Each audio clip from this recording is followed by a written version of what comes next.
बाबा गुरबचन सिंह जी हर प्रकार से हर वर्ग के मानव को सही राह दिखाना चाहते थे। ऐसा करने के लिए वो हमेशा तैयार रहते थे। एक बार आप निरंकारी संतोख सरोवर के पास वाली कई एकड़ बंजर भूमि के पास खड़े थे। आपने भाई साहब निरंजन सिंह जी को आदेश दिया, इस जमीन को गेहूं बोने के लिए तैयार करना है।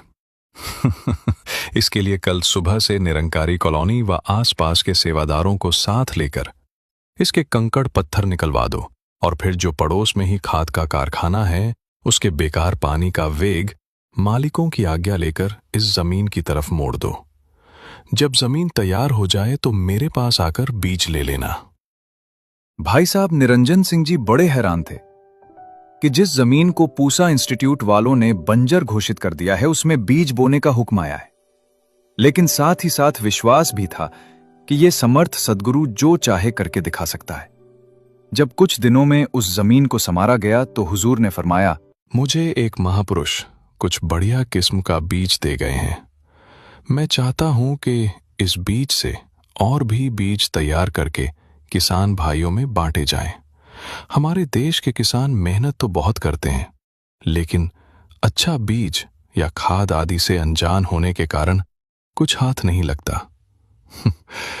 सो आप इस बीज को इस जमीन में बो डालो, दातार सब ठीक करेगा। हुजूर बाबा जी के वचन सुनकर पास खड़े सब सेवादारों को विश्वास हो गया कि ये सच्चा पातशाह जन कल्याण के लिए कितनी दूर की सोच रहा है, इसलिए ये बीज अवश्य प्रफुल्लित होगा। हुक्म मानकर निरंजन सिंह जी ने अपने साथियों को साथ लेकर उस धरती में बीज बो दिया।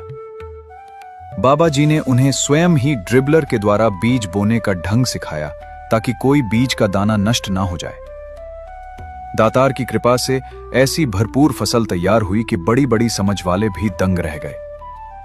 जब फसल काट ली गई तो आपने आदेश दिया, इस गेहूं को बीज रूप में जगह जगह बांट दिया जाए।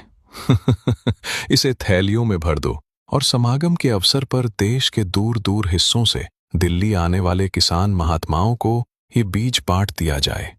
इस प्रकार ये स्वस्थ व उत्तम बीज सारे देश में फैल जाएगा और भरपूर फसल प्राप्त करके किसानों के जीवन में खुशहाली भी आ सकेगी। आपके आदेशानुसार ऐसा ही किया गया। इसके बाद तो जो भी कृषि से संबंधित अधिकारी अथवा किसान दिल्ली में आपके दर्शनों के लिए आते, वे इस भूमि और इसकी फसल को अवश्य देखने जाते।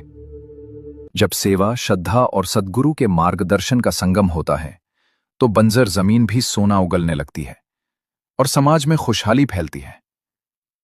सेवा से कर्म शुद्ध होता है, श्रद्धा से मन